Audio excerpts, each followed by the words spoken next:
penultimate You love week. that word. I love. This is my favorite week of the year because I get to use penultimate in all my stories. And I will use them in all my stories. I think penultimate is your favorite word in the entire best. English language. For those kiddies who don't know what penultimate means, it is the second to final week of the prep football season.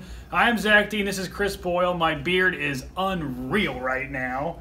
And it's going to go right into playoff season. So it will truly be a playoff beard. Red Sox Nation. It grows about another half-inch for every hit that Mookie Betts gets. Oh, man. Yeah, that's true. And that's why it's three hits last night, so it's giant today. Big week of football.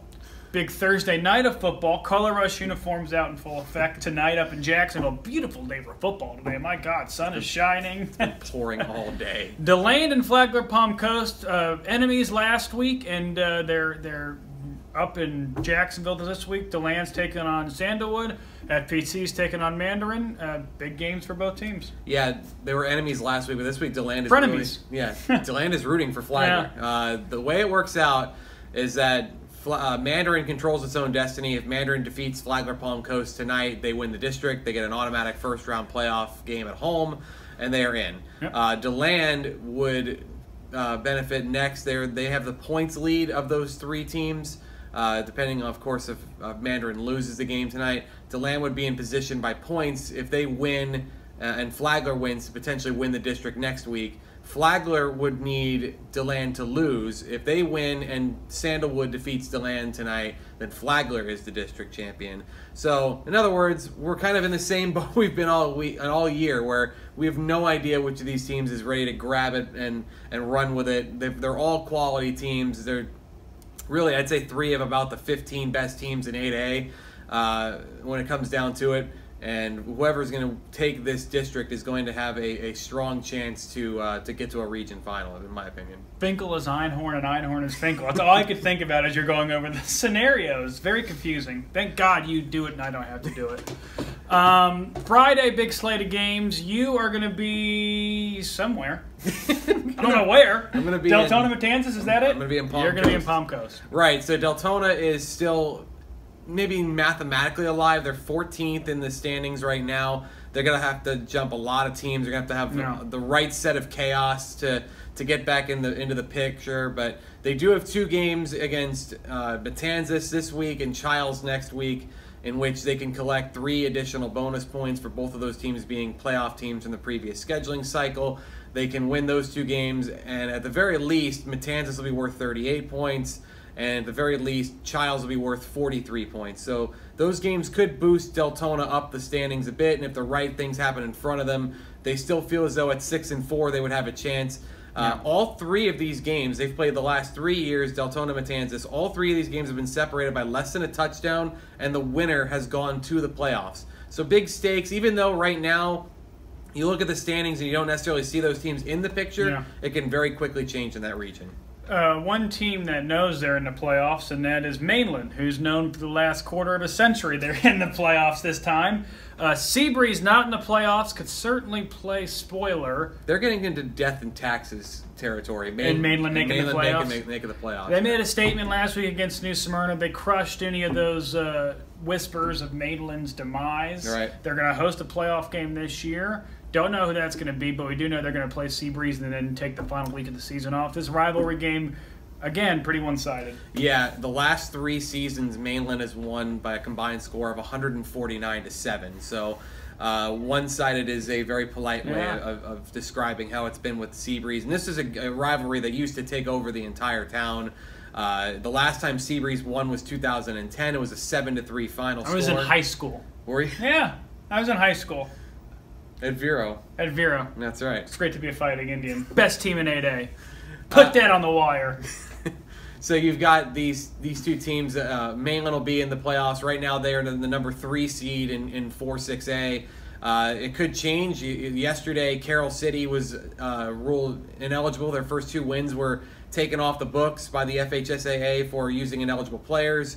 It won't affect their chances at winning the district, and right now it does not have them forfeiting any more games and potentially missing the playoffs altogether, or forfeiting the entire season. But it could impact where they're going to be seated, whether that's going to be the number 1 seed if they if and when they beat Central. It could be the number 2 seed behind Heritage. They could fall behind Mainland if Mainland, wins this game, and a few other teams on Mainland's schedule bump up their point standings. It could go any number of different ways, but we do know Mainland is in, and right now the projected first-round opponent would be Miami Northwestern as the number 6 seed. And I think Northwestern's lost 5 games, but their point total has them right at the very top, and they've been ranked in the top 10 all year in 6A. Well, losing 5 games from where they come from is a little different than losing 5 games a little bit. Other places. Final big game of the week. I guess, it's got name value. Spruce Creek and University has the name value. It's got 2 programs that this time last year were very good, and 2 programs that are in a rebuilding mode this year. Although Spruce Creek really came within a couple yards of throwing a huge wrench into the 1-8A into that into that confusing playoff race we started this video with. And had Creek won that game, I might have just given up. I can't get a read on them this year. No, I don't know. It's really been hard because they've played extremely tough, and they've come to face these district games with the right attitude. Yes. They took DeLand down to the wire. They were up at halftime on Mandarin. They went to overtime. They had a chance to go for the win. They elected to do that rather than kick the extra point for a second overtime. They went for the win outright. I wonder if that loss to Lake Wales, in which they had an extra point blocked, I wonder if that played any sort of tactical edge, or or if it was just a matter of we have 2 wins. What are we going to have to lose here? Right. But University and Creek last year when these teams played was winner take all for a wild card, basically. Now it's a pride game. University has lost 6 straight all through their district. It's been a bit of a free fall for them.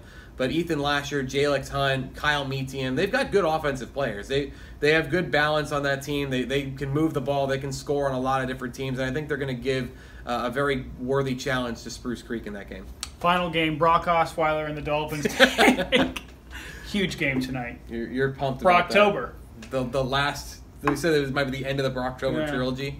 Ryan, Tana, Bember. That's exactly what we came up with is going to return next week. Am I missing any prep football games? Well, you got Atlantic this week against Holy Trinity. Atlantic's really got to have this one. They have this week, and next week they will host Father Lopez. They win those 2 games. The point system shakeout, they would probably be good enough to get into the playoffs in 4A. But absolutely have to win out. They've got to win out for sure. And you look at the other games potentially on tap this week. You've got Father Lopez against Warner Christian, a game that was going to happen, then not going to happen, then now it is happening again. Some strange circumstances in terms of forfeiture and that can't be a word. Is forfeiture a word? Yeah, well, they were going to forfeit the game. They tried to get back out of the contract over the summer, and then they were going to have an agreement for a forfeit on October, the beginning of October, but it's changed up a bit. They will play tomorrow night. And I believe the other game is Taylor. They have Taylor getting Crescent City, a team that's rivalry game. Yeah, rivalry game, a team that's really had their number. Taylor holding on by a thread in 3A to the 6th spot. And Holy Trinity is the team that's chasing them. So not only do they want to win, they were hoping that Atlanta can do them a favor too. Penultimate week of the high school football season. You are going to be up in Palm Coast. What do you like more, penultimate or Brocktober? Oh, Brocktober. And I probably won't be saying that this time tomorrow, but right now I like them. You're going to be up in Palm Coast at Daytona Matanzas. I'm going to be at the Mainland Seabreeze rivalry at Daytona Stadium. I'm Zach Dean. This is Chris Boyle. We will see you next week for the season finale.